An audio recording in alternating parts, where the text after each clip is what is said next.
अवघ्या महाराष्ट्राचं श्रद्धास्थान असलेल्या आळंदीमध्ये म्हणजेच माऊलींच्या मंदिरामध्ये समाधी मंदिरामध्ये विशाल वारुळे नावाच्या सेवेकऱ्याने दानपत्रावरती डल्ला मारला आणि गेल्या 4 ते 5 महिन्यापासून हे सतत सुरू आहे.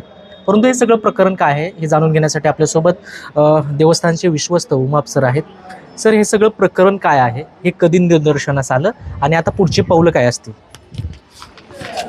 विशाल वारोळे हा सेवेकरी श्री ज्ञानेश्वर महाराज संस्थान कमिटीमध्ये सेवेकरी म्हणून कार्यरत होता.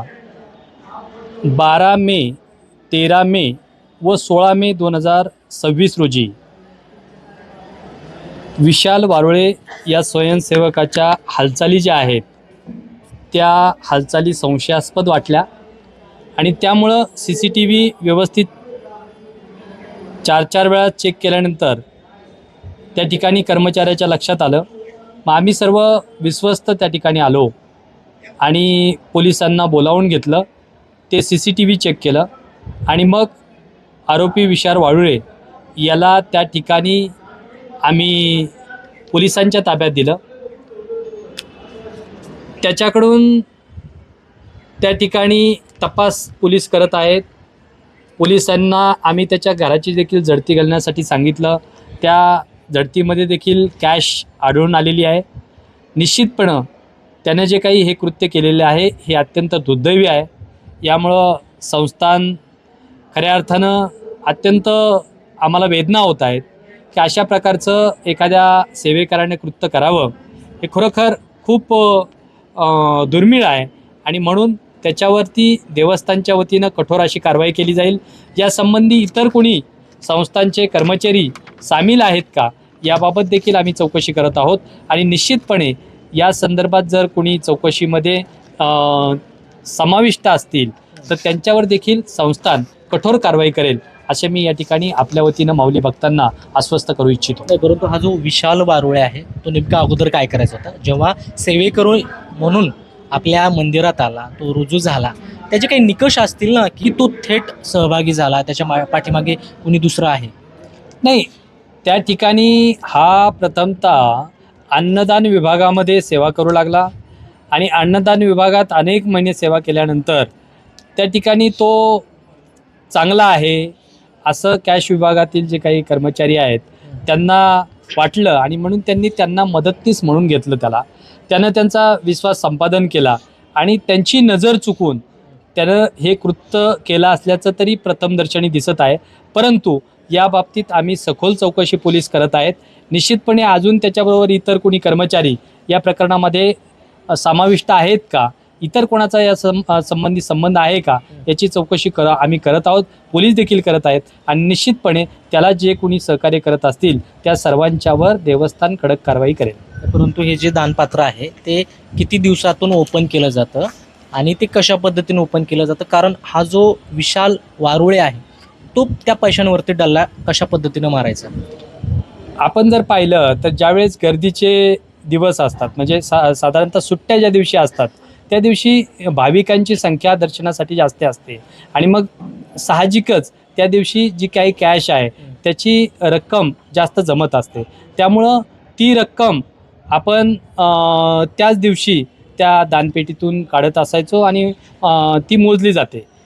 त्याच्यामुळं त्या ठिकाणी त्यानं अशा प्रकारे इतर जे काही सहकारी आहेत त्यांची नजर चुकून अशा प्रकारचं कृत्य केलेलं आहे. परंतु महिन्यातून किती वेळेस आपण दानपत्र बाहेर काढायचो किंवा मोजायचो? ते आपण दररोज त्या ठिकाणी दानपत्र जे आहे ते दानपेटीतून काढत आहोत आणि दररोजच्या दररोज आपण मोजून त्या ठिकाणी त्याचा हिशेब करून बँकेत जे काही भरणा आहे तो भरणा भरायचा. याचा अर्थ हा जो विशाल वारुळे आहे तो दररोज पैसे त्यातून काढायचा, डल्ला मारायचा नाही. याचा अर्थ असा आपण आत्ता काढणं उचित ठरणार नाही, कारण याबाबत त्यानं किती वेळा डल्ला मारला आणि किती रक्कम हे केली हा तपासाचा भाग आहे.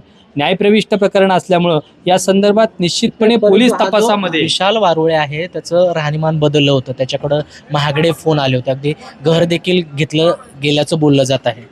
म्हणजे हे तुम्हाला बदल जाणवले नाहीत का? कारण त्याचं अगोदरचं राहणीमान आणि नंतरचं राहणीमान यात बदल होतोय. नाही, या संदर्भात मी सांगितलं की आपण आमचे कर्मचारी जे आहेत त्यांच्याशी देखील आम्ही याच्यावरती सखोल अशी चौकशी केलेली आहे आणि त्यांच्याबरोबर त्या ठिकाणी आम्ही चौकशी करत आहोत. निश्चितपणे आता त्याला पोलिसांच्या ताब्यात संस्थांनी दिलेलं आहे. पोलीस त्यामध्ये सखोल चौकशी करतील आणि यामध्ये अजून जर त्याला काही आमच्याकडून मदत असेल तर निश्चितपणे पोलिसांना आम्ही सहकार्य करू. जे जे काही कागदपत्र असतील ते कागदपत्र पोलिसांना देऊ आणि त्याला जास्तीत जास्त सजा कशा प्रकारे होईल आणि जे काही चोरी त्याने केलेली आहे ती चोरी केलेलं सर्व जे काही रोख रक्कम आहे ती संस्थांना लवकरात लवकर कशा प्रकारे मिळवता येईल याचा आम्ही प्रयत्न करणार हा आहोत. जो विशाल वारुळे आहे त्यानं कुणाकुणाचा विश्वास संपादन केला होता, कारण याआधी देखील आपल्या संस्थानामध्ये मुख्य मंदिरामध्ये अशा घटना घडलेल्या आहेत, नाकारता येत नाही. मग विश्वास कुणाचा संपादन केला, कुणाचा वरदहस्त होता याच्यावरती?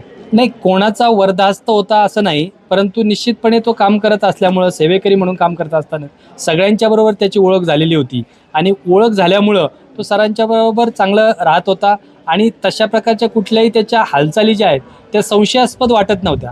परंतु ज्यावेळेस CCTV चेक केला आणि तो पोत्यामध्ये काय भरत आहे, पोतं खाली करत आहे, हार त्याच्यात टाकत आहे, ते ज्यावेळेस लक्षात आलं आणि मग आम्ही त्याच्यामध्ये जास्त चौकशी केली त्यावेळेस हा प्रकार त्या ठिकाणी अन्नछत्रात काम करत होता, तो या विभागात कसा आला?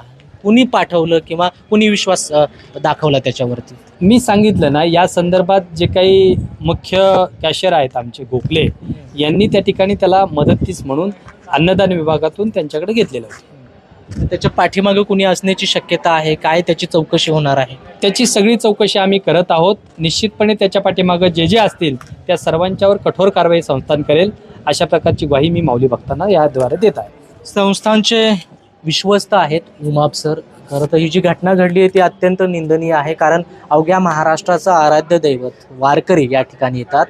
हे सगळे जे वारकरी आहेत ते पूर्ण शेतकरी कुटुंबातून येतात आणि सर्वसामान्य घरातील आहेत, जे आपल्या परीने जे दान घडतं ते या दानपत्रात टाकलं जातं. परंतु याच दानपत्रावरती, याच दानावरती जो आळंदीच्या मुख्य मंदिरात सेवेकरू असलेला जो आहे विशाल वारुळे यानं डल्ला मारलेला आहे. त्याच्याकडं 2.25 लाख रुपये कॅश मिळालेले आहे, त्याचा फ्लॅट आहे, 2 आयफोन म्हणजे महागडे फोन देखील आहेत. त्यामुळं हा जो विशाल वारुळे आहे तो नक्कीच याच्या पाठीमागं कुणी आहे का याचा तपास देखील सुरू आहे.